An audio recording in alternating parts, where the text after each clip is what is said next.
ایک تاجر نے ایک بزرگ سے دعا کی درخواست کی۔ اس بزرگ نے دعا دیتے ہوئے فرمایا کہ اللہ پاک تجھے آسانیاں بانٹنے والا بنائے۔ تو یہ بات سن کے تاجر کہنے لگا کہ حضرت بات یہ ہے کہ میں تو پہلے بھی بھوکوں کو کھانا کھلاتا ہوں، زکوٰۃ ادا کرتا ہوں، اللہ رب العزت کے راستے میں صدقہ خیرات کثرت سے کرتا ہوں۔ تو اس کی بات سن کے اس بزرگ نے تاجر کا ہاتھ پکڑا اور اپنے ہاتھ میں لے کے اپنا دوسرا ہاتھ اس کے اوپر رکھا اور ہنس کے کہنے لگے کہ جو کام آپ کرتے ہیں اللہ رب العزت نے ان کے کرنے کا حکم دیا، اور انسان اشرف المخلوقات میں سے ہے، اس لیے انسان کو یہ کام کرنے بھی چاہیے۔ آئیے میں آپ کو بتلاتا ہوں کہ آسانیاں کیا ہیں۔ پھر اس بزرگ نے اس تاجر سے کہا کہ کسی مایوس اور اداس انسان کے کندھے پہ ہاتھ رکھ کے اسے تسلی دینا اور ماتھے پہ شکن لائے بغیر اس کی باتیں سننا اور انہیں برداشت کرنا، یہ بھی آسانیاں ہیں۔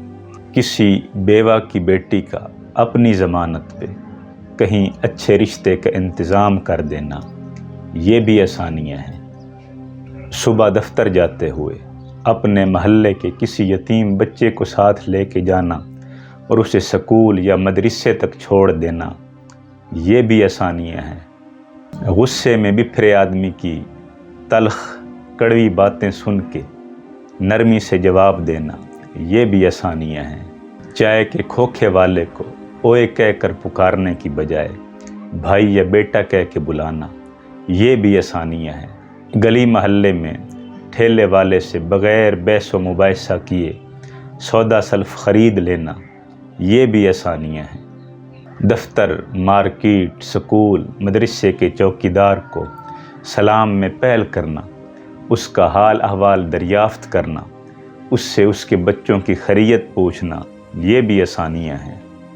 ہسپتال میں اپنے مریض کے ساتھ والے بیڈ پہ پڑے انجان مریض کا حال احوال پوچھنا اور اسے تسلی دینا، یہ بھی آسانیاں ہیں۔ دروازے کی گھنٹی بجا کر آدمی کے آنے کا انتظار کرنا اور بار بار گھنٹی نہ بجانا، یہ بھی آسانیاں ہیں۔ اپنے والد کی ڈانٹ ڈپٹ برداشت کرنا، یہ بھی آسانیاں ہیں۔